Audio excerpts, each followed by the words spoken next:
Você está acompanhando 60 Minutos, voltamos a 1 hora, maravilha, estamos com 60 minutos de novo nos 60 Minutos. E agora a gente vai falar sobre um tema que é super relevante nos próximos 2 meses.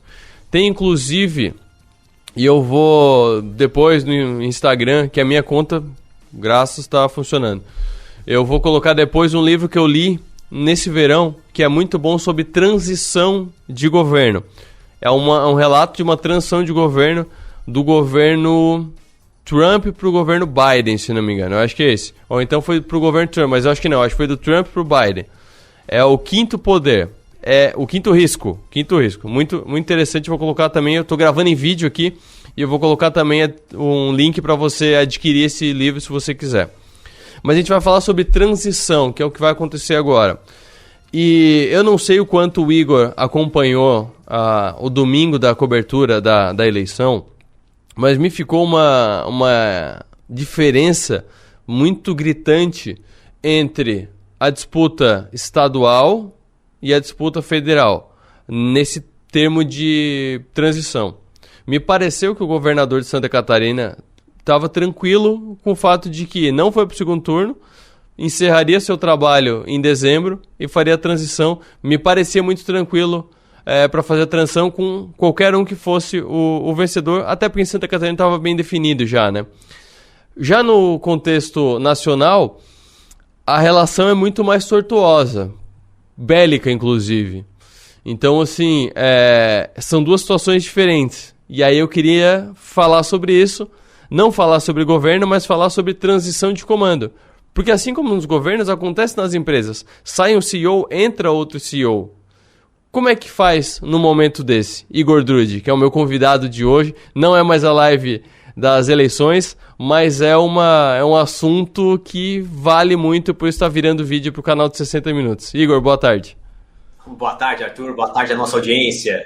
Aqui é importante a gente separar um pouquinho dos dois contextos, né, Arthur, como tu trouxe. Poxa, quando vamos fazer uma metáfora aqui. Dizer que Santa Catarina é como se fosse o setor da empresa e a presidência ali seja nosso grande CEO, nosso grande diretor ali, executivo, que vai tocar o barco. A gente pode ter em ambos mudanças de liderança, tá? E ambas com estratégias diferentes, tá? Estratégias diferentes. Só que elas precisam ter muita sinergia, porque, na verdade, todos fazem parte de um barco só. Santa Catarina contribui com todo que é a nação, e a nação como um todo contribui, tá, com Santa Catarina e suas operações aqui também. Na organização, a mesma coisa. O grande desafio é quando, nesse contexto, a liderança vem preparada para a sucessão e quando, nesse processo de sucessão, acontece uma ruptura. Tá? E aí que está o grande desafio. Sucessões de liderança que são construídas de forma sistêmica, ou seja, já vêm sendo construídas já pensando nesse movimento de perpetuação de médio e longo prazo, em geral tendem a ter movimentos mais previsíveis.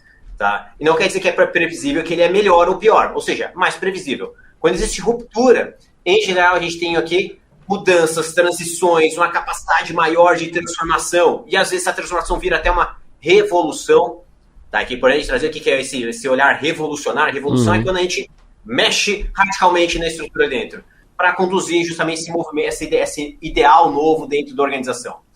Dentro de casa, Arthur, é importante ter o quê? Uma esteira de líderes. O que é essa esteira de líderes? É construir processos e planos de carreira onde a gente consiga perceber, desenvolver e entregar essas lideranças no nosso dia a dia.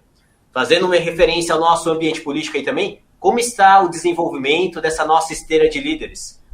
Tá? Então, organizacionalmente, ela está sempre pensando em como a gente está preparando esses profissionais do futuro, tá? Que estarão liderando, só que ele não vai ser líder somente quando ele ganhar o crachá. Ele começa a liderar antes de ter esse crachá. E a mesma coisa na vida pública. Quem é que está promovendo a liderança de uma forma muito autêntica? E como é que faz quando o ambiente que se cria não beneficia a transição? Que é o quê? Eu já vi acontecendo, já ouvi falar de uma pessoa comprou a empresa e aí vai assumir, e aí o outro vendeu, mas não queria vender, não ficou muito satisfeito, aí a pessoa não tinha a chave da entrada, não tinha a senha do e-mail, não tinha a senha do ECAC. Quem é empreendedor, empresário, sabe a importância do ECAC, é a tua relação com a tributação nacional. Como é que faz numa situação dessa? Como é que faz para não acontecer uma situação dessa? Porque quando se cria um líder, é uma transição meio interna. Mesmo que tu coloque uma pessoa de fora, ela acontece por dentro. Mas quando é tipo assim, pega, agora é teu. Vai que é tua. Arthur, isso é super complicado e muito mais comum do que a gente imagina, tá? No ambiente corporativo, tá? Muitas vezes existem executivos que são desligados de uma forma meio tensa e junto dele vai muitas vezes parte da equipe ou algumas pessoas de confiança e levam processos e chaves do negócio que são imprescindíveis. Cara, nesse momento tem um amparo jurídico, então, poxa, nada como um bom movimento ético e nada como um bom contrato e um aporte jurídico para fazer a moralidade e a ética voltarem a reinar ali dentro. Então, acho que primeiro resguardo esse olhar jurídico, tá? Porque existem questões ali que podem gerar um lucro cessante para a organização, existem questões ali que podem gerar algum prejuízo de imagem ou um prejuízo de saúde até mesmo para um cliente, para um profissional. Então, cara, o amparo jurídico ele é imprescindível. Segundo ponto, tá, um olhar diplomático também. Quem está saindo sabe que o mundo dá 1000 voltas. Tá? Então isso é importante. O mundo dá tantas voltas que ele pode, num período muito rápido, como esse nosso mundo tem provocado, necessitar de alguém ou de algo que está dentro daquela localidade que ele está fechando a porta. Então fica ali um grande movimento para justamente que, uma vez que você sai e começa a ter esse tipo de comportamento mais hostil, tu, além de fechar aquela porta, tu vai fechar centenas de outras ali dentro. Então, um olhar diplomático é importante. Às vezes a gente sai numa situação não tão boa, mas sai de cabeça erguida. E da parte da organização, a mesma coisa. Tá? Às vezes a organização ela pode estar construindo o próprio ambiente hostil. Por alguma diferença de visão, alguma coisa. É muito comum por metas não atingidas, ficar aquela rusga lá dentro do negócio. Poxa, torcemos o cara, pagamos um preço de ouro e não entregou. Coisas do risco de trazer no executivo. Então a empresa também tem que fazer a parte dela, favorecer com que ele se posicione bem, para que ele não realmente feche, tenha esse comportamento mais fechado dentro do dia a dia. Isso aí, Arthur, é muito comum quando a gente vê. Tu trouxe ali uma questão de aquisições, né? Muitas vezes uma empresa é adquirida por outra, e às vezes executivos dessa empresa que teve o M&A, tá, vão ser desligados. É muito comum. Tem uma peneirada ali, principalmente na estrutura hierárquica. A grande mãe compra essas empresas menores e começa a trazer executivos dela para lá, porque ela não tem tempo de preparar os executivos anteriores. Tá? Precisa trazer da sua cultura, precisa trazer os seus processos. E muitas vezes isso gera uma certa dor transacional ali. Tá?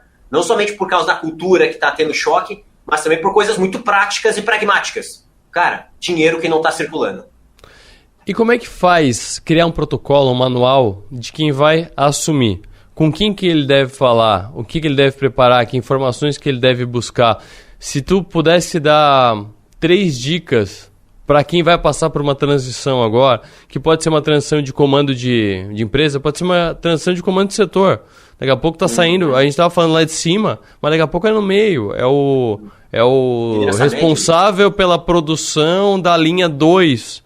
Que aí vai sair um, vai entrar o outro. Tem uma equipe de 20, 30 pessoas. Como é que faz? Quais são os primeiros passos?